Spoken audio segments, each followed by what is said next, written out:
उत्तर प्रदेश में मदरसा की शिक्षा को बढ़ाने के लिए सरकार ने कई कदम उठाए। उसको लेकर के विपक्ष के सवाल भी हुए, लेकिन सरकार ने लगातार एक बात कही कि अल्पसंख्यकों के कल्याण के लिए उनकी शिक्षा पद्धति में बदलाव जरूरी है, चाहे परीक्षाएं हो, चाहे मदरसों का सर्वे। लेकिन अब आगे क्या कुछ होना है, हमारे साथ बात करने के लिए उत्तर प्रदेश के अल्पसंख्यक कल्याण मंत्री धर्मपाल सिंह जी हैं।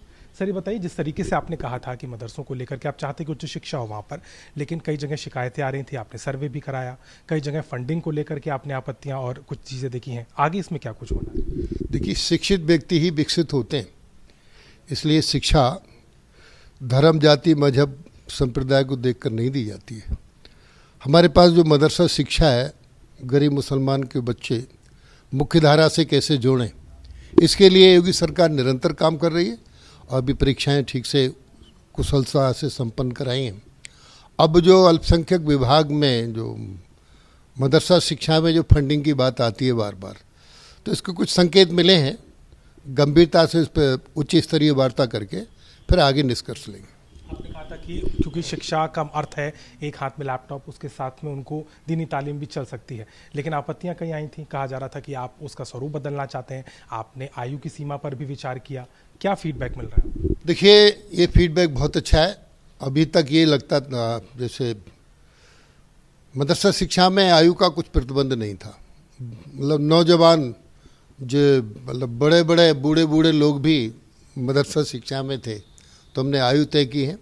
दूसरा, अब शिक्षा में बेहतरी लाने के लिए, मुख्य धारा से जोड़ने के लिए, जो माननीय प्रधानमंत्री नरेंद्र मोदी जी ने कहा, गरीब मुसलमान के बच्चों के एक हाथ में लैपटॉप हो और एक हाथ में कुरान हो, तो एक हाथ में लैपटॉप भी हो।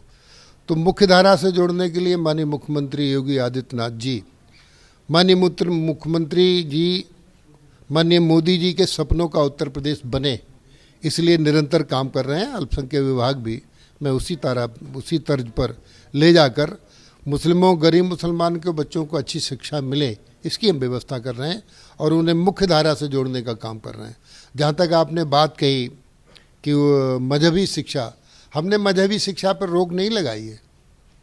उर्दू, अरबी, फारसी पढ़ें, कोई दिक्कत नहीं है। इसके साथ साथ हमने हिंदी, अंग्रेजी, गणित, सामाजिक विषय इनको पढ़ाने की बाध्यता दी है। सर, बोर्डिंग के जो मदरसे थे वहाँ पर जो आपने नियमितताएं देखी हुई हैं, लेकिन एक तबका जो उनका है वो कहता है कि ज़कात का पैसा है, चंदे का पैसा है, मदरसे ऐसे ही चलते हैं, इस पर आपत्ति ना हो। तो इस पर आप क्या देखना चाह रहे हैं? देखिए, जहाँ हमारी सर्वे में आया कि जो चंदा और ज़कात की बात जो लोग कहते हैं, तो वहाँ कुछ ऐसी सिचुएशन नहीं है।